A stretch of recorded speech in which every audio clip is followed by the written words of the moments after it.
esse background histórico, né? Como a gente chegou aqui, né? Nessa situação que nós vivemos hoje. E aí a gente vai conversando ao longo da explanação do senhor. Então, acho que a primeira coisa interessante que o Kevin aborda, ele faz uma citação da Gloria Steinem, que é uma feminista clássica, que ela diz assim, resumindo o que seria o feminismo, ele faz essa citação. A mulher liberta é aquela que faz sexo antes do casamento e tem um emprego depois. Então, isso aqui resume muito bem o que é o feminismo.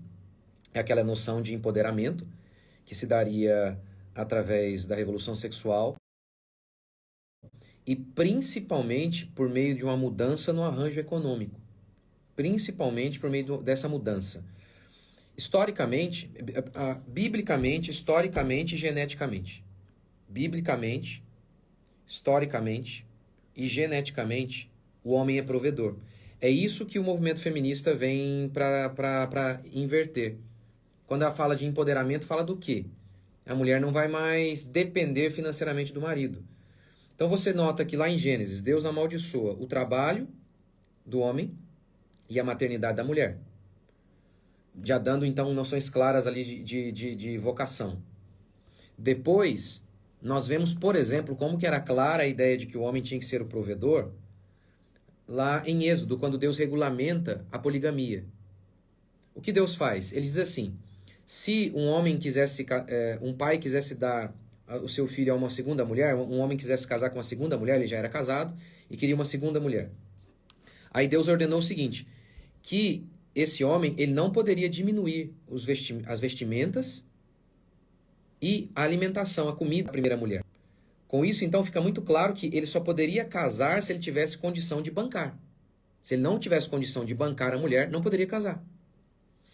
Esse texto, a gente sabe, a poligamia nunca foi a vontade de Deus, Deus permitiu no Antigo Testamento por conta da dureza do coração do homem, e obviamente esse texto serve ainda mais para nós hoje, porque veja bem, se o homem tinha o dever de bancar 2, 3, quanto mais uma. Quanto mais uma. Então ali você vê de novo a ideia do homem provedor. Depois você vê em Isaías quando Deus diz que faltaria homem, Deus iria amaldiçoar o povo e ia faltar homem.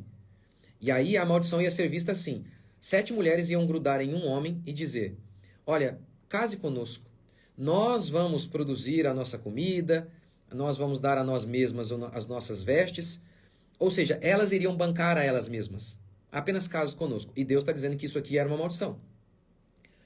Depois, a gente vê também isso em Efésios, no Novo Testamento. Jesus fala sobre o casamento, Paulo fala sobre o casamento, e aí ele faz uma comparação com Jesus Cristo. Jesus é o cabeça e a igreja é o corpo. E essa é a relação ali, a ilustração que Jesus dá do casamento também entre um homem e uma mulher. E ele diz assim, falando do homem como cabeça, ora, a função do homem é alimentar o corpo. Não tem como não alimentar esse corpo. Ele está falando ali do homem, né? O homem alimenta o corpo que é a mulher. Então, você vê então de Gênesis a Apocalipse a perspectiva do homem como esse provedor. E, historicamente também. Historicamente, isso é muito claro ao longo da história. Tanto é que você vai pegar até, por exemplo, um registro histórico para mostrar isso, que é a Beth Friedan, no seu livro Mística Feminina. No livro Mística Feminina, ela diz o seguinte, a Beth Friedan, uma feminista clássica, ela diz, olha, há uma mística no ar, de que a mulher vai se realizar em casa e sendo esposa e mãe. E assim, e o seu desejo para o seu marido, ela como uma auxiliadora para o seu marido. Isso é uma mística que foi colocada na cabeça das mulheres por Freud, pelos capitalistas e pelos religiosos. Essa é a tese dela. E o livro todo é dizendo o seguinte, o livro todo é horrível o livro de ler, porque é muito chato, é uma música de uma nota só. Em cada página ela diz, saiam de casa e todos os seus problemas serão resolvidos. Ou seja, então com base nesse próprio, essa fonte histórica feminista, para não dizer que eu estou distorcendo a meu favor, a nosso favor, é uma fonte feminista. E uma feminista está dizendo o seguinte, tá vendo, mulheres, vocês estão em casa dependendo dos seus maridos, saiam de casa. Então, até historicamente nós vemos essa relação do homem como provedor, daquele que ia à caça, atrás da caça, e da mulher como aquela que tinha o lar como a mulher de Provérbios, ela até sai um pouquinho, mas a gente até podia, eu fiz até uma série inteira só sobre a mulher de Provérbios 31. Como é distorcida a mulher de Provérbios 31. Mas então essa mulher, ela tinha a casa dela como um mundo sobre o qual ela orbitava. Então a gente tem isso na história. Então você tem a ideia do homem como provedor na Bíblia, você tem a ideia disso em toda a história, em todas as culturas sempre foi assim. E você tem também a questão biológica para mostrar que o homem é provedor. O homem, ele dá a semente. A mulher é a terra que recebe essa semente. Então, biblicamente o homem é provedor, historicamente o homem é provedor, biologicamente o homem é provedor.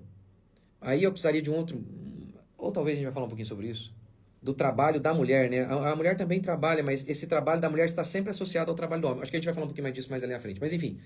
Então, basicamente, o movimento feminista, ele quando defende então a ideia do trabalho aí para as mulheres, primeiro é um grande engano, as mulheres sempre trabalharam, mas o trabalho delas era sempre associado ao marido.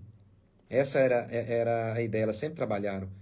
E como mostra a Provérbios 31.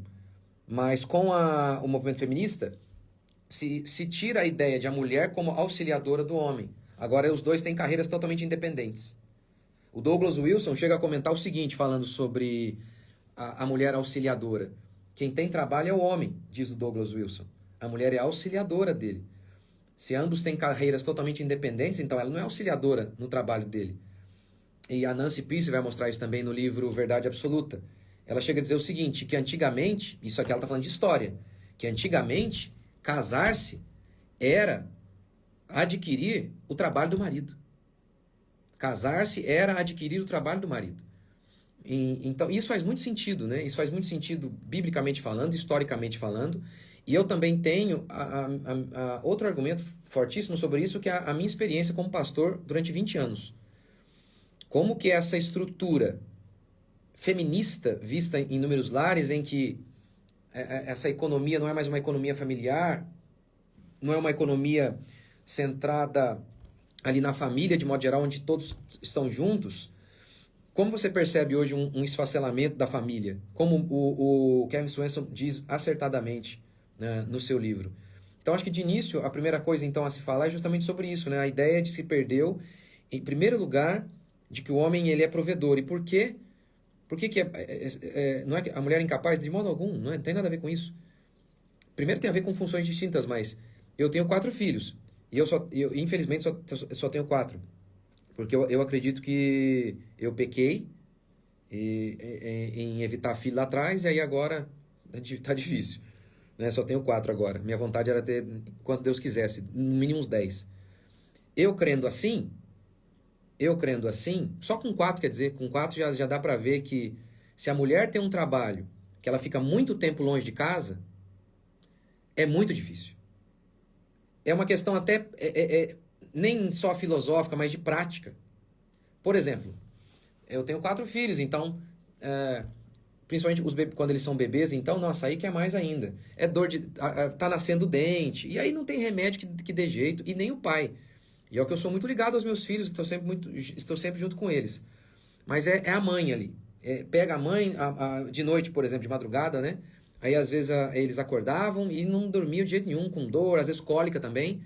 E não adianta, dá todo aquele tipo de remédio lá, é o colinho da mãe. É um negócio assim assustador. E aí você pensa, uma mulher ficou acordada a noite toda. Ela vai levantar às 5 horas da manhã, pegar um ônibus e ficar até 7 horas da noite? Não vai. Como é que vai ser isso? Vai ser muito difícil. Então, esse arranjo bíblico e histórico, esse arranjo bíblico do homem provedor e a mulher, ela tem o seu trabalho, mas esse trabalho, ele tem a ver com o trabalho do homem. Deixa eu me dar um exemplo disso da mulher de Provérbios 31, que todo mundo usa para falar que ela é a mulher de carreira. É uma loucura isso. Sabe por quê? Porque não existia isso na história. Então, isso é um anacronismo. Usar a mulher de Provérbios 31 para falar sobre... defender que ali era uma mulher de carreira, isso é loucura, não existia. Não existia essa mulher longe de casa, não existia. Então a mulher de Provérbios 31, ela trabalha bastante. Mas você nota que o trabalho dela, via de regra, tem a ver com o lar. Ela costura onde? Na casa dela. Ela dá trabalho às servas, na onde? Na casa dela. E aí você nota como que... aqui é o lar dela.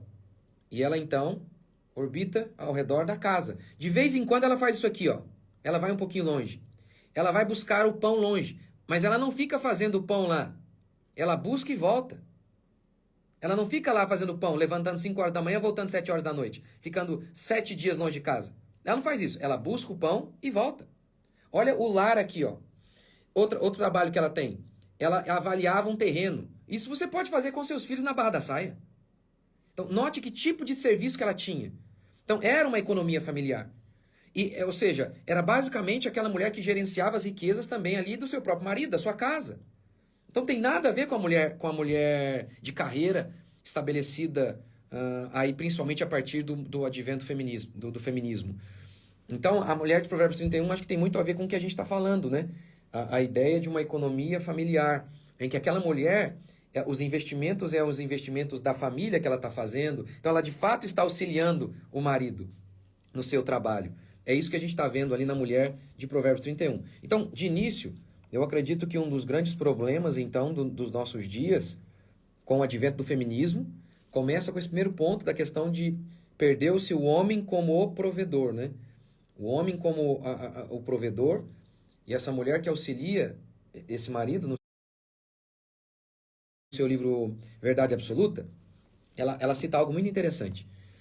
Até o advento do capitalismo, a economia era familiar. Até o advento do capitalismo. O sistema era feudal.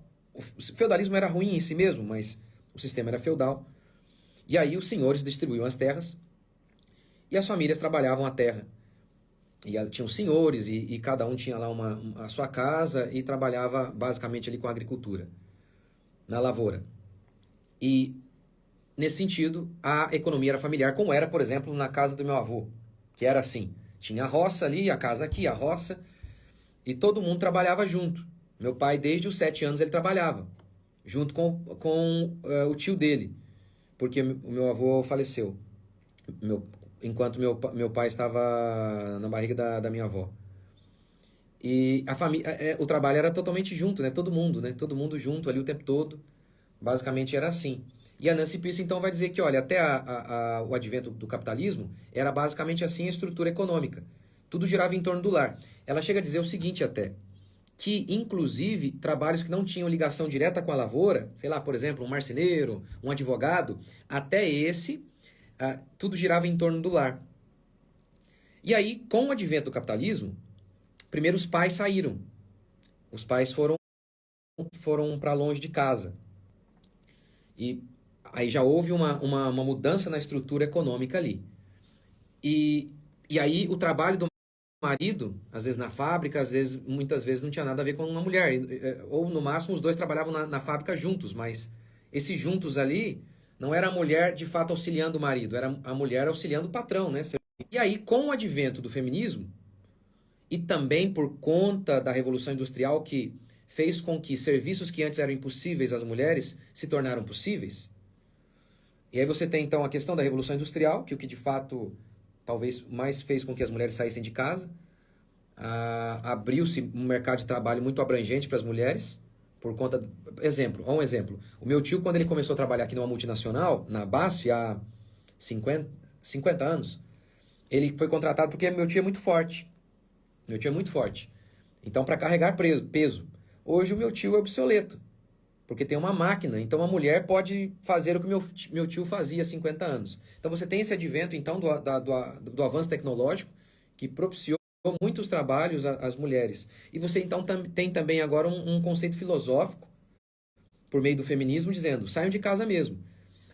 A Betty Friedan, no livro dela, ela diz que todos os problemas das mulheres tinham a ver com o fato de que elas estavam em casa. Por exemplo, sabe por que você tem filho gay? Porque você fica em casa, e como você fica em casa, aí você não tem nada para fazer, você sufoca o seu filho, por isso ele é gay. Sabe por que tem mulher que adultera? Porque você fica em casa, e é um tédio, aí você busca aventura fora. Enfim, todos os problemas tinham a ver com o fato de que a mulher estava em casa.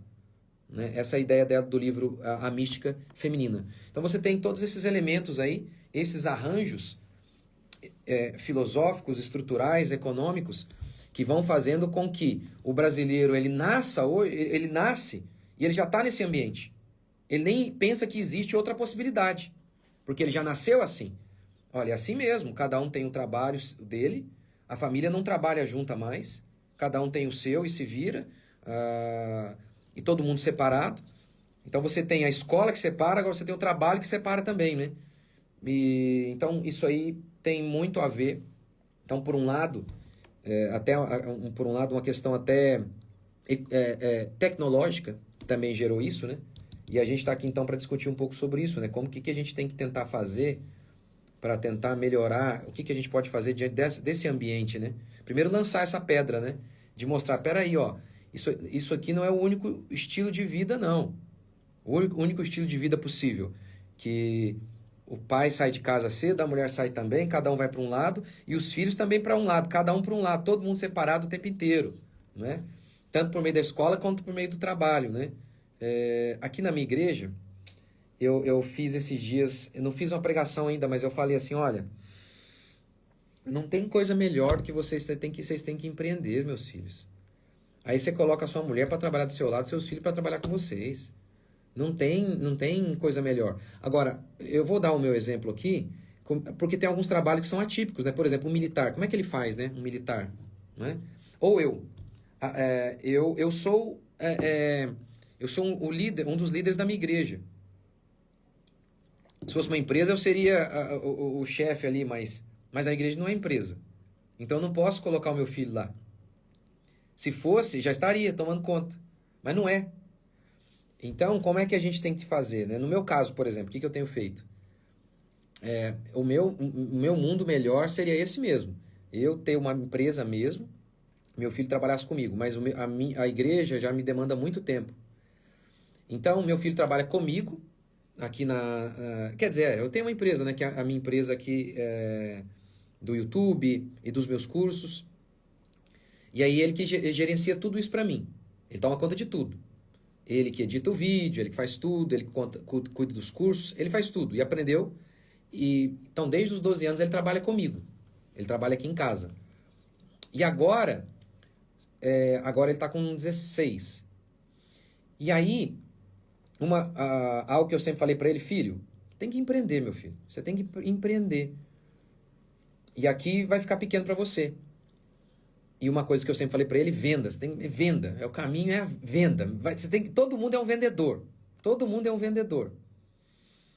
E nós estamos aqui ao lado, na minha cidade, eu estou em Guaratinguetá, e tem um comércio muito forte aqui ao lado. E aí ele vai com um irmão da igreja, assim, que é muito de confiança nosso aqui, que é uma bênção, e tem trabalhado lá com ele. E aí, agora, meu filho vai começar a própria empresa dele sozinho lá. E aí, de venda, ele vai vender no início capinha. Nem vou falar para vocês quanto que a gente projeta para ele ganhar de início. Só de início, com 95% de certeza de que ele vai ganhar isso. Mas vou falar, vai. De início, a gente projeta aí uns 4, 5, 6 mil reais de início na empresinha dele. Com 95% de certeza. Depois eu conto para vocês se deu certo ou não. É porque a gente já tem outros casos e foi exatamente assim. Né? E aí, mas olha, aí o caminho dele, né, foi... Ele teve ali o senhor Miyagi dele aí, não fui eu nesse ponto, né? Fui eu ali supervisionando, mas foi esse irmão nos ajudando. Ele tem essa empresa, e aí o meu filho aprendeu com ele, com esse irmão, um cristão, na empresa dele. E nessa empresa dele tá ele, a mulher dele, e aí os filhinhos são pequenos, daqui a pouco os filhinhos vão trabalhar lá. E aí o meu filho tá ali. E daqui a pouquinho... Aí já vão as minhas filhas trabalhar com o meu filho. E aí a gente vai ter a nossa empresa familiar. E o nosso objetivo depois, talvez, eu tenho também um projeto de abrir não sei se vai dar, mas um projeto de abrir um mercado. Aí vai todo mundo trabalhar também. Ou um outro projeto do meu filho também é vendas no Mercado Livre, algo que ele também pensa em fazer durante a semana, porque a empresa dele lá é só de sexta a sábado, o comércio lá funciona assim. E dá esse tanto de dinheiro aí. Isso porque está de início ainda, mas a projeção nossa é uns 15, 20 mil aí reais no final do ano, por mês, para ele ganhar. Isso com 17 anos. Mas o povo só pensa que existe um caminho, né? O único caminho é ser empregado, fazer faculdade. Alguns vai ser esse caminho, sim, você tem essa vocação, sem problema nenhum. Mas tem um outro caminho, gente, para muita gente, né? Então, para muita gente, principalmente pensando que hoje as empresas estão tomadas pelo progressismo, você tem que ir lá jurar a bandeira gay, É mais um motivo para as pessoas, para os crentes empreenderem, né? Mais um motivo. Não, acho que seria um pouco isso aí, gente. Falando demais, hein? Pastor, o Kevin Swanson, ele fala sobre o retrocesso econômico. E aí é interessante destacar que ele não enaltece o capitalismo, né? Como algumas pessoas conservadoras podem achar que a gente enaltece. Existe uma terceira via, né, que foi a proposta por Chesterton e Belloc, né, o distributismo. Eu queria que o senhor falasse um pouquinho sobre isso, né, sobre essa terceira via, porque não o individualismo do capitalismo, nem o coletivismo do socialismo. Existe uma terceira via, né, e essa terceira via é possível, né, ainda mais na nossa situação de hoje. Eu, particularmente, eu lendo isso aqui, eu fiquei vendo como se encaixava na minha realidade aqui, né? A gente saiu da cidade e estamos no campo, né? E foi uma coisa maravilhosa, a gente sair da cidade para o campo, porque é outra realidade, a cultura é outra, isso a menos de 1 hora da cidade, daqui, né? Então, vejam, tão próximo aqui, tão pertinho, a mentalidade dos jovens, dos rapazes, da igreja é outra, né? E como é que funcionaria essa terceira via? Qual seria essa proposta que o Kevin Swanson lança aqui no livro? Ele chega a falar dessa proposta no capítulo 5? Sim, fala assim, na parte do retrocesso econômico, que ele cita o Belloc e o Chesterton, que é o distributismo, né? Que não é nem o capitalismo da Revolução Industrial, nem o comunismo, mas cada um tem a sua propriedade privada, se preserva muito a propriedade privada, e o Estado funcionar só como naquela de forma subsidiária, né, ali na família, e a família ter a sua autonomia para gerar isso que o senhor está falando, né? O que acontece é o seguinte, você tem o movimento socialista, e ele surge antes de Marx. Na realidade, Marx, ele vai dizer até que o dele é o socialismo científico, ou seja, então havia outros socialismos. Você já tem, por exemplo, nos escritos de Jean-Jacques Rousseau. Rousseau era totalmente socialista. Ele era contrário à propriedade privada.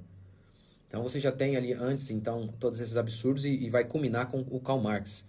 Mas você já tinha esses modelos anteriormente. A diferença é que ele vai dizer que o dele é científico. É científico coisa nenhuma. Mas enfim. E a proposta dele é coletivista, né? O Estado vai tomar conta de tudo. E então você tem aí o modelo de liberais, como Adam Smith, e depois culminar também com Van Mises, que é chamado de a Escola Austríaca de Economia, em que seria uma resposta ao socialismo. E aí, se no socialismo o Estado, o coletivo é que manda, e eles olham e falam, poxa, isso deu errado. Então eles pensam, então o oposto disso, o individualismo é que vai ser o correto, cada um faz o que quer. E aí aquela frase famosa, né, do Adam Smith. O Adam Smith diz assim, é a mão invisível do mercado que faz com que o arranjo econômico seja produtivo para todo mundo. Ele quer dizer o seguinte, olha, então na proposta socialista é a mão do Estado controlando toda a economia para que haja prosperidade. Já o Adam Smith, ele pensa assim, olha, é a mão invisível, ou seja, a liberdade de mercado, cada um pensando no seu próprio interesse, ele vai satisfazer o interesse de todo mundo. Seria basicamente isso que ele diz. A ideia é a seguinte, tá vendo aí, ó, olhando hoje, né, para trás, tá vendo o socialista? Eles, em nome do bem comum, do coletivo, eles esmagaram o indivíduo e aniquilaram tudo.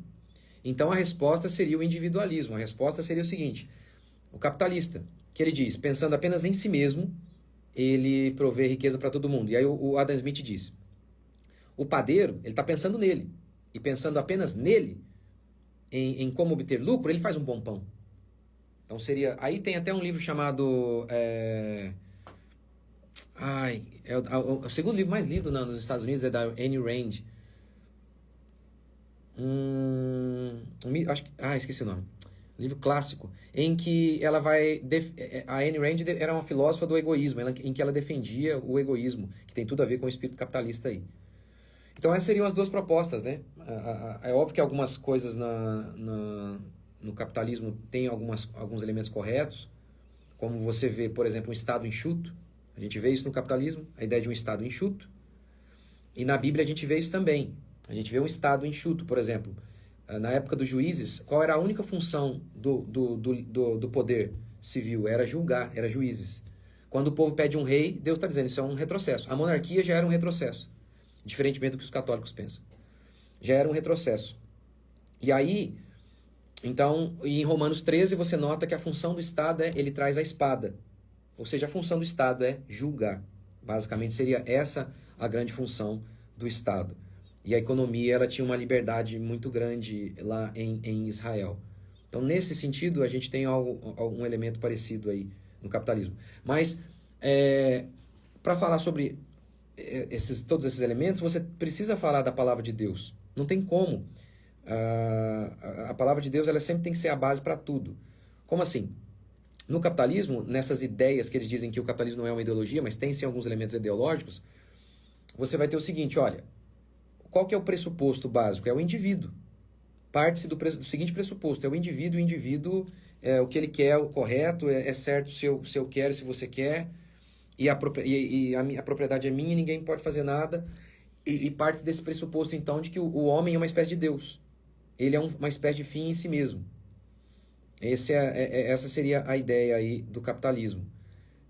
Mas, por exemplo, um exemplo, para muitos liberais, né, que são os capitalistas, eles vão dizer que todo imposto é roubo. Todo imposto é roubo. Por quê? Porque eles partem do seguinte pressuposto. Eu sou um fim em mim mesmo. Eu produzi, eu conquistei. E quem é o Estado para pegar uma parte minha? Só que veja bem, você produziu baseado numa terra que já existia, né? A terra já estava aqui. Foi você que gerou a terra? Não foi. Quem gerou essa terra? Foi Deus.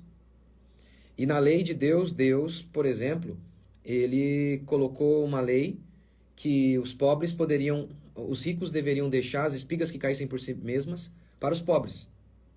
Isso é uma ideia que o capitalista ia dizer, não pode.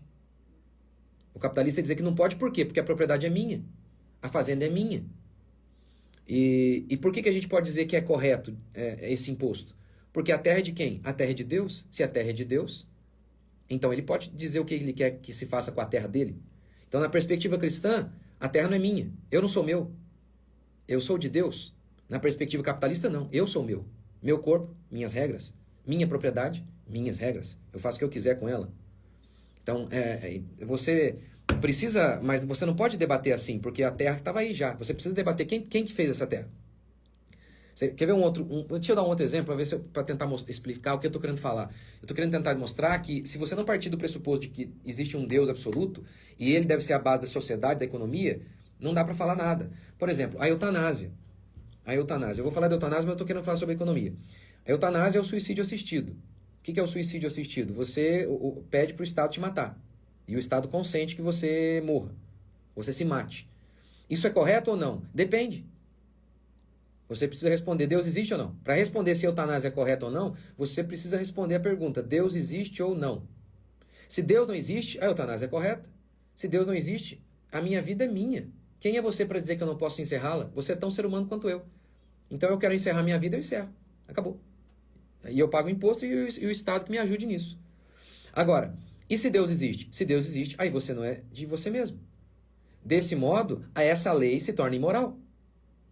Porque você não pode dar cabo da sua vida, afinal de contas, a sua vida não é sua. O mesmo tem a ver com a propriedade privada. A gente pode ter imposto, por quê? Porque Deus é o dono da propriedade. Nós somos mordomos.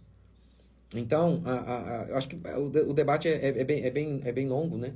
Mas a ideia é tentar entender que se você abandona a Bíblia como regra absoluta de verdade em relação a todas as coisas, nós estamos perdidos. Eu vou dar um outro exemplo. Tem um amigo chamado pastor Ayrton Williams, ele está lá em Brasília, quer dizer, aí em Brasília ali. Ele estava me contando da última vez que eu fui lá em Brasília, me contando de um rapaz, eu vou pegar o artigo, a fonte certinha, me contando de um rapaz que ele, acho que era de Harvard. Vocês estão me ouvindo? Sim. Um rapaz que era de Harvard, alguma coisa, Harvard, Princeton, não lembro. E ele se converteu ao estudar o jubileu judaico, o jubileu lá do Antigo Testamento, que a cada 7 anos a terra tinha que entrar em descanso, a cada 50 se perdoava as dívidas, e aqueles que perderam suas propriedades eles poderiam readquiri-las, né? E aí esse rapaz se converteu porque ele falou o seguinte, ele fez umas contas matemáticas lá, se essa lei fosse aplicada, boa parte dos países resolveriam seus problemas econômicos. É óbvio que isso aqui é totalmente anticapitalismo, né? Totalmente anticapitalista. Ou seja, era uma ideia de, o tempo todo, você se permitia, se você foi um mau dono da sua terra, você perdia sua terra e outra pessoa poderia fazer riqueza em cima da sua terra. Mas chegava um momento, a cada 50 anos, que havia um equilíbrio de novo. Esse cara aqui que foi muito esperto, ele seria mais rico que os outros. Mas a terra poderia voltar à família dele. Se ele não tivesse dinheiro, um parente próximo poderia readquiri-la. Então qual que era a ideia? Para não ter os bilionários trocentos aí. Então você vê, já isso aqui não é socialismo, não é capitalismo, isso aqui é a Bíblia. Isso aqui é uma perspectiva bíblica de como que as coisas, quando você parte do pressuposto cristão, você tem uma economia totalmente diferente. Então, a gente deveria fazer a economia também baseada na Escritura. Porque eu acho que esse é o grande ponto, né? Nós que estamos aqui, a maioria de vocês já entenderam, né? Não tem educação neutra, né? Se não tiver Cristo sendo a base da educação, vai ser o quê? Ok, mas não tem economia neutra também. Se não for Cristo a base da economia, vai ser o quê? Vai ser um Mises da vida, que até acerta em algumas questões, mas é pagão. E o salmista no Salmo 1 diz, bem-aventurado o homem que não anda no conselho dos ímpios. Foi a Reforma Protestante com seus preceitos cristãos que deram base para o Ocidente próspero e livre. Claro, né, teve lá nos Estados Unidos outras influências também, mas foi a fé cristã a base econômica, social. A fé cristã foi a base para tudo. Então a Bíblia, ela não é um livro apenas sobre como chegar ao céu. Ela é a verdade sobre toda a realidade. Então, as questões econômicas, o que é justo e o que é injusto. Para a gente falar sobre economia, a gente tem que falar sobre o que é justo e o que é injusto. Mas peraí, para falar sobre o que é justo e o que é injusto, eu preciso de um padrão absoluto para então estabelecer o que é justo e o que é injusto. Agora, se não existe Deus, aí até é irrelevante falar sobre o que é justo e o que é injusto. Em se tratando de economia, porque o tempo todo a gente fala sobre isso. Olha, essa lei é justa economicamente falando, mas a gente precisa partir de um pressuposto absoluto.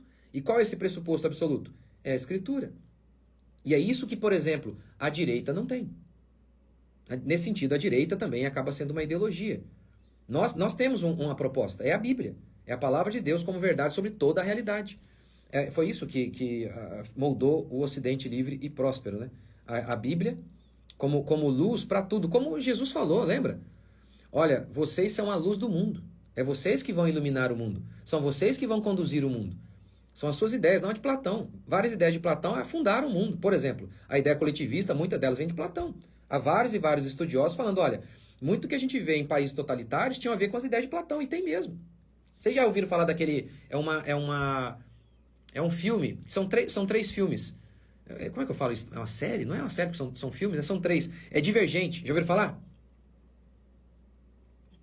Ninguém nunca ouviu falar? É muito famosinho aí é um de... É adolescente, mas enfim. Retrata uma sociedade platônica. Do jeito que Platão concebeu. E aí é uma ditadura total. Se torna uma ditadura, porque essa é a ideia de Platão, é assim. Assim como Platão, ele disse que a sociedade, os filhos deveriam ser criados pela sociedade. Isso já acontece hoje, não é? Isso já acontece. Como que a gente está? Então, a Reforma Protestante, o Iluminismo foi uma volta aos gregos. A Reforma Protestante foi uma volta à Escritura. E a gente ouve aí no meio católico, né? A educação clássica, e para eles o clássico é isso, é voltar para Aristóteles e para Platão. É óbvio que eles acertaram uma coisa, a gente não está dizendo que eles erraram em tudo, mas é para voltar para muitas dessas ideias deles, como por exemplo, Aristóteles no livro A Política, ele diz que a escravidão é boa. Ele diz que a escravidão é boa, e não apenas boa, ela é natural. Vamos voltar para Aristóteles? Prefiro voltar para a Bíblia. Então a gente quer uma educação clássica. Para nós, clássica tem a ver com a Bíblia, tem a ver com a palavra de Deus. Bem, Concelinho, aproveitar essa pausazinha, só para ver quando você respira. Quando você falou aqui exatamente sobre a essencialidade de que tudo o que a gente vai interagir, entender, economia, família, qualquer relação social, política, tem que estar centrada na Bíblia, é exatamente essa a visão que a Generations tem. A Generations é exatamente o ministério desenvolvido pelo Kevin, pelo irmão Nelson disso, que agora está aqui no Brasil também, estamos cooperando com isso, com a Generations no Brasil, e pensando exatamente nessa formação e transmissão geracional de verdades bíblicas, de uma cosmovisão cristocêntrica e bíblica, não é só um tema cristão, não é só com uma citação bíblica, mas é centrado na palavra de Deus. Alguns dos títulos dos livros que o Kevin trabalha exatamente para ser trabalhado com nossos filhos na educação familiar, mas também para nós, porque nós não recebemos isso na educação escolar. Aí a gente tem um exemplo aqui, acho que você recebeu um exemplar desse também na Expo, para saber o que a Bíblia diz sobre isso. É exatamente uma introdução à cosmovisão bíblica aplicada exatamente à palavra de Deus, a todas as nossas, todas as áreas da vida, com especial destaque aqui para a própria relação que o cristão deve ter com o Estado, a visão para com o Estado, a visão em relação à igreja, em relação à família. Então, como a palavra de Deus deve estar aplicada de maneira centralizada em nossa vida a esse respeito, né? Organiza a nossa vida, né? E é um livro, porque eu vejo assim, já é raro achar pais, mães que estão entendendo tudo isso. E mais difícil ainda é que estão ensinando isso para os seus filhos, mas nós precisamos ensinar isso para os nossos filhos. É urgente. E como ensinar para eles, né? Então, aqui, por exemplo, esse livro é a partir de 9 anos.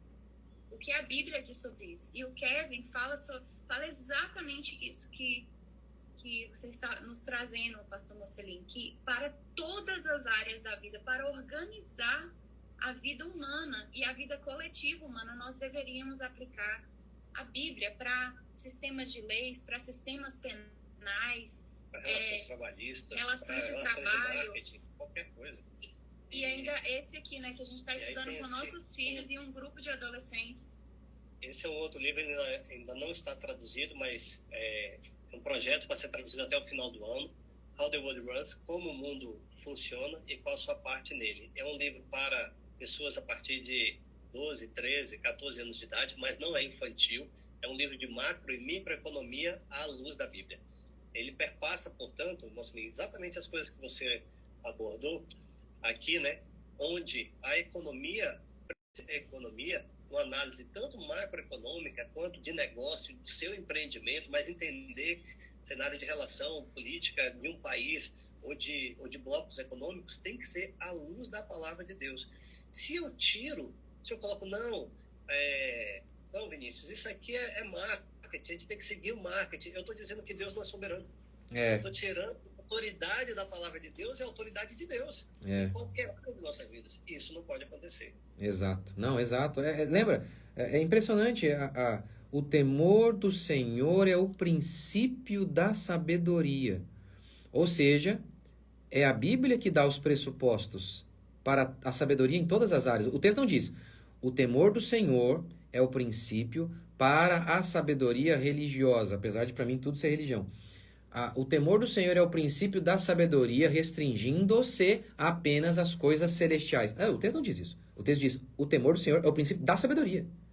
Romanos 11:36, porque dele, por ele e para ele são quase todas as coisas.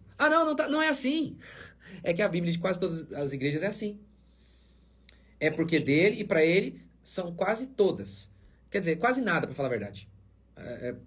Eu estou falando aqui, eu estou citando aqui bons pastores. Eu estou pensando em bons pastores. Nem estou pensando nos pastores ruins. Eu estou pensando, pensa aí nos pastores mais bíblicos que vocês conhecem, do Brasil. Eles são uma vergonha em se tratando disso aqui que a gente está falando. Não entendem. Por exemplo, sabe o que eles falam do Estado? O máximo que eles se aventuram a falar é, o Estado é laico. É só isso. É só isso, mais nada. Porque, veja bem, o Estado ele precisa fazer lei. E ele vai fazer lei com base em quê? Se não for, não for a Bíblia como pressuposto absoluto, vai ser uma outra coisa. No nosso caso, por exemplo, tem um livro muito legal, se vocês quiserem ler, A Religião dos Direitos Humanos, do Jean-Jacques Barthrot. Ele diz o seguinte, que se não for a Bíblia a base do sistema jurídico, será uma outra coisa, será uma outra religião. É uma mentira o que é dito para nós aí. Não, o Estado ele é neutro. Não é neutro. Ele sempre tem uma religião que dá fundamento a ele. Sempre tem. Se não for a cristã, será algo anticristão. Sempre será. Óbvio, aqui a gente está pensando no macro, né? E eu acho que o livro aqui, pelo menos o capítulo 5, ele também, boa parte dele está pensando também, acho que principalmente na questão do micro ali, que é a questão, então, o macro, a fé cristã como a base para a economia, para estabelecer o que é certo e errado, em relação a tudo. E essa parte micro é a gente pensar, como aqui o Kevin disse o seguinte, ó, a economia familiar é formada quando um homem se casa com uma mulher e ela serve como sua ajudante na tarefa de domínio. De longe, a mais forte das forças externas que trabalharam para separar a unidade da família é o moderno cartel econômico educacional. Escola, mais o sistema econômico vigente, separaram as famílias, de fato. Ou seja, de maneira bem prática, os cristãos, em sua maioria, porque alguns, como a gente vai precisar de médico, a gente vai precisar de militar, não dá, como é que a mulher vai lá ajudar no serviço dele diretamente? Diretamente não fará. Mas para muitos de nós, o empreendedorismo, ele é uma baita de uma solução e tem muito a ver com a ideia bíblica da família, de você... daquilo que a gente vê mesmo ali, como o Kevin cita, Davi apacentava as ovelhas do seu pai, Raquel as ovelhas do seu pai. A mulher de Provérbios era a casa ali, era o trabalho do marido, e ela investia as riquezas do marido. Então, esse arranjo, e eu falo também pela minha experiência como pastor ao longo de 20 anos, como que esse arranjo é espetacular. Os meninos trabalhando desde cedo, ali na empresinha do pai, na minha igreja. Tem lá um irmão aqui que ele também tem uma empresa lá junto com onde meu filho vai ter. Aí ele tem 5 filhos. Aí a menininha de 7 anos já vai com ele. Aí agora de 5 também. E ele me diz o seguinte: ó, pastor, não é porque é minha filha não, mas as minhas filhas são as melhores, é a melhor mão de obra que eu tenho. Os outros é uma nhaca, é terrível, é terrível. E é óbvio, né? O filho é diferente, né? Eu lembro quando eu trabalhava na empresa do meu pai, né? Eu via aquilo lá como meu, né? É nosso, é nosso. Então a produtividade era altíssima. Então, pensando em riqueza, é um caminho melhor. É um baita de um caminho o empreendedorismo. Pensando na família, nos relacionamentos, essa economia familiar, todo mundo junto ali, empreendendo e trabalhando junto. Para a família está sempre junta. Então, assim, pensando de uma maneira bem prática, né, disso que a gente está falando, abram empresas, vá empreender. A Renata Calando comentou: meus pais tinham mercado quando éramos crianças e todos os 6 filhos trabalhavam no comércio com eles. Aline Cristina: eu trabalhei em comércios com meu pai desde pequena. Falo que nasci atrás do balcão e isso foi uma bênção para nós. Exato. Vamos falar sobre a educação dos adolescentes? Eu tenho me preocupado muito, eu e Vinícius, assim, com os adolescentes. Eu posso só dar mais só para completar isso aqui que ela falou. Olha que coisa engraçada, né? Ela falou que trabalhou com o pai e tal. Eu conheço vários adultos, eu conheço um específico que eu estou pensando aqui, que ele tem um negócio que ele começou quase do zero. Ele é super, hiper, mega bem sucedido. E aí ele enviou o filho dele para fazer... Ele é muito rico. Ele é um baita de um administrador. A prova é, ele começou pequeno, a empresa dele é gigante. Aí sabe o que ele fez? Ele enviou o filho dele, os filhos, para a faculdade, para fazer administração de empresa com um professor que nunca administrou um carrinho de pipoca. E aí, agora voltaram, todos desviados. E aí estão na onde? Estão aprendendo com o pai de novo. É isso, é burrice, né? Meu Deus. Desculpa, irmão, continua. Não, excelente. A gente queria falar um pouco sobre, te ouvir um pouco, portanto, esse aspecto da importância de mentoria, discipulado de jovens nessa transição para a vida adulta, que envolve, obviamente, como a gente está falando aqui, a família, a participação da família. Eu gostaria, assim, de ressaltar aqui, como você colocou, muitas vezes não tem realidades hoje no Brasil ainda, onde o nível de empreendedorismo ele ainda é muito baixo. Então, a realidade da maioria é de estar sendo empregado, ou da iniciativa privada, ou empregado. ou servidor público, ou algum outro cargo Aham. que o deixa mais assim. Mas isso não impede, como você bem colocou, você não precisa talvez pensar assim, abrir uma empresa, aí a pessoa pensa em empresa, a pessoa uma corporação muito maior. Você pode ter uma iniciativa de pensar na tua economia familiar de maneiras a, por exemplo, a investirem juntos, a entenderem sobre a importância do funcionamento da família e de oportunidades. Às vezes, a oportunidade em casa mesmo, dos filhos cooperando em casa, da esposa cooperando em casa, entendendo essa realidade familiar e melhorando a própria realidade local ali, impactando a vizinhança, seja com serviço voluntário, seja com outras iniciativas, ou seja, como também envolver os filhos, portanto, Mocelino, nessa preparação. Ao invés de enviar para os supostos especialistas fora, como aproveitar as oportunidades em casa, ou familiares, os pais e as mães, principalmente, aí nesse momento de transição. Eu queria só ler mais um comentário também. A Laura é esposa de militar. E ela disse, eu e nossas filhas auxiliamos valorizando as tradições, a hierarquia, a disciplina, honrando a dedicação que vemos no trabalho do nosso provedor. E as esposas militares que eu conheço, elas também se reúnem para oração, muitas que eu conheço, e elas se conectam auxiliando as famílias, auxiliando muito umas às outras, quando o esposo está ausente. Isso também é uma forma de enxergar a economia familiar.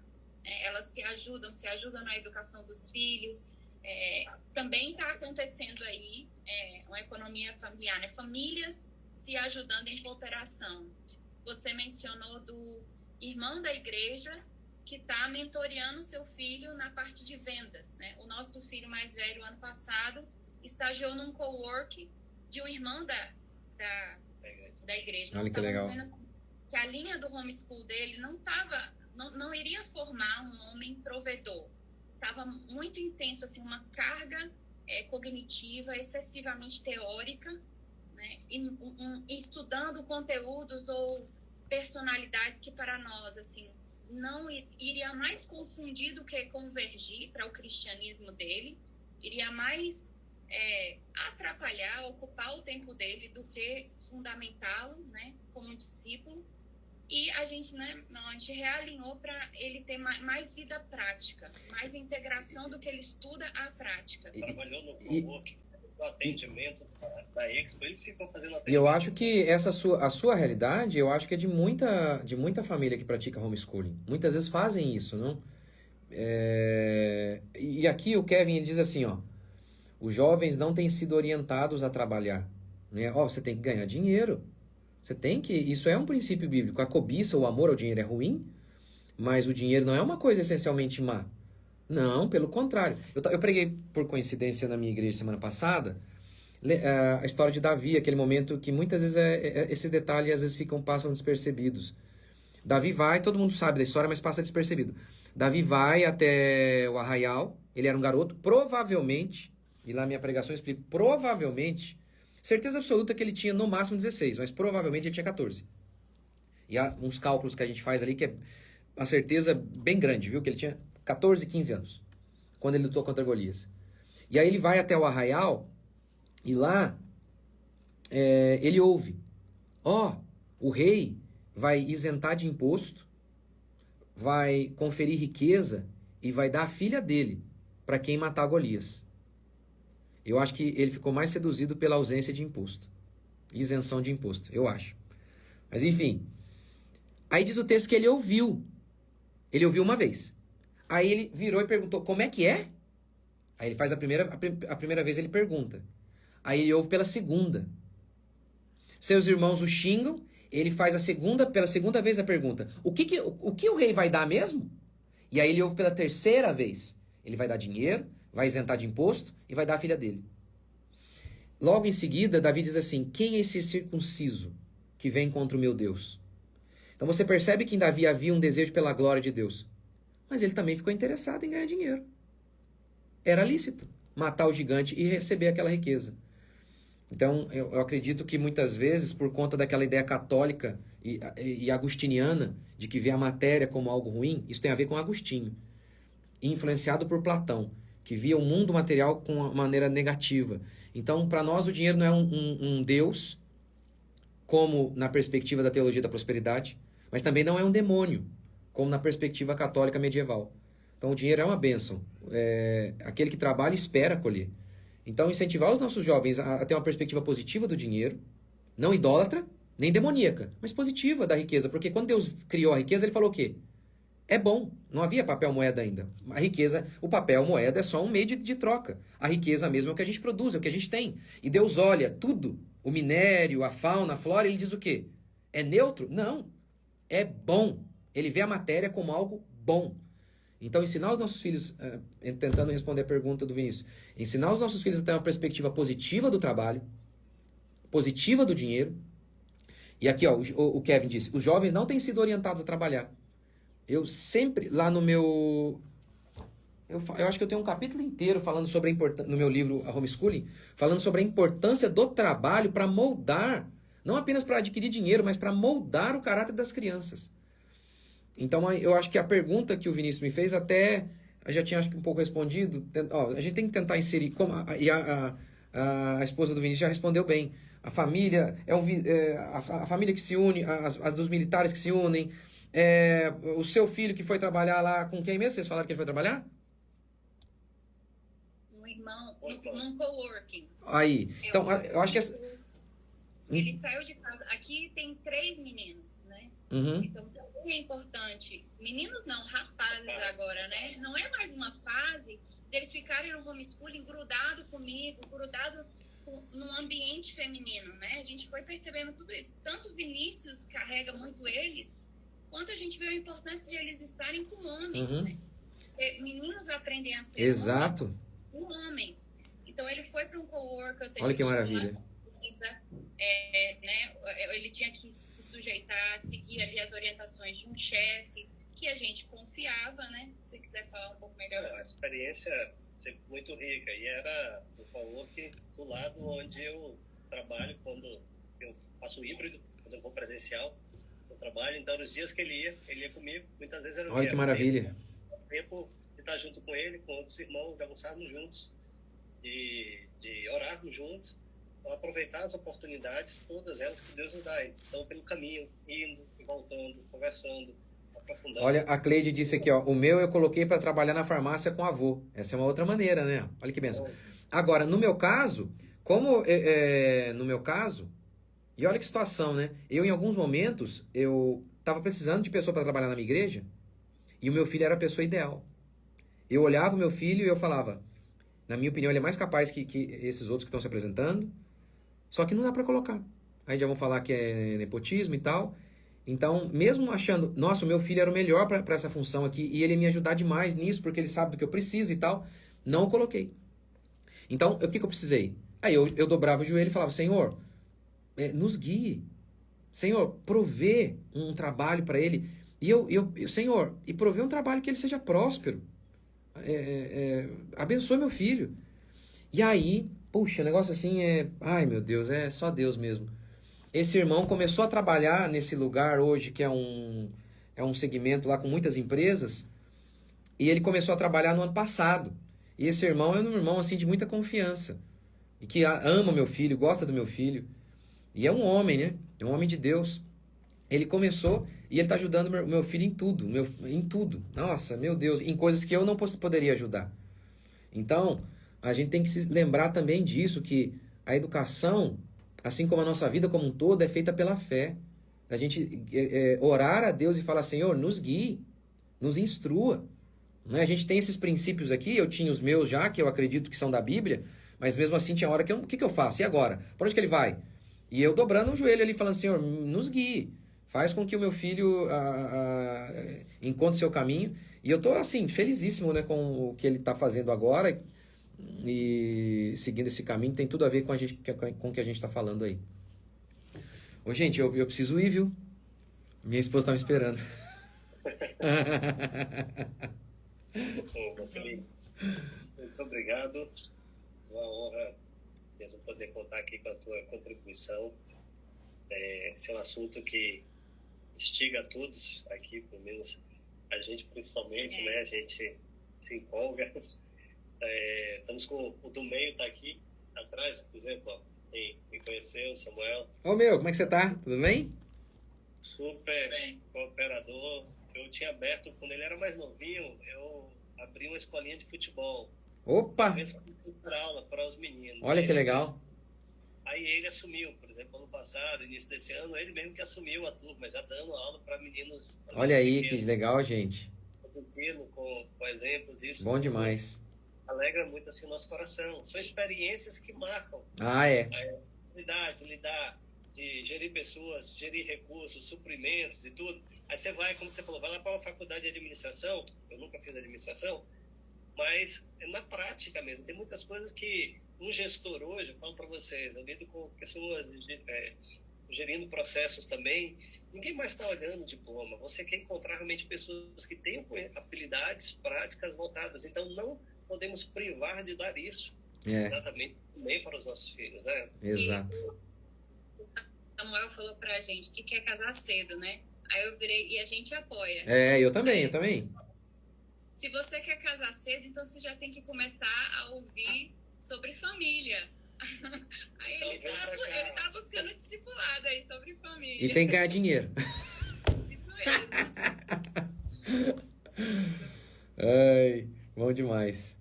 Gente, eu preciso ir. Obrigado pelo convite. É um prazer. Eu acho que esse assunto é tão profundo, né? A gente pensar nessa...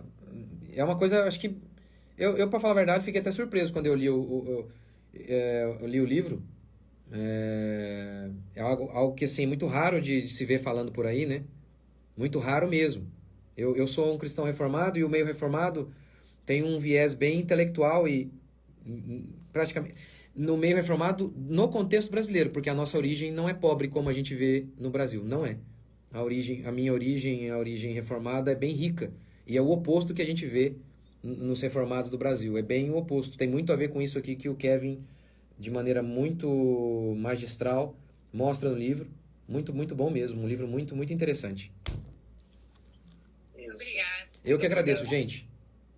A gente deixa aqui o convite àqueles que estão assistindo. A gente deixa aqui o convite àqueles que estão assistindo.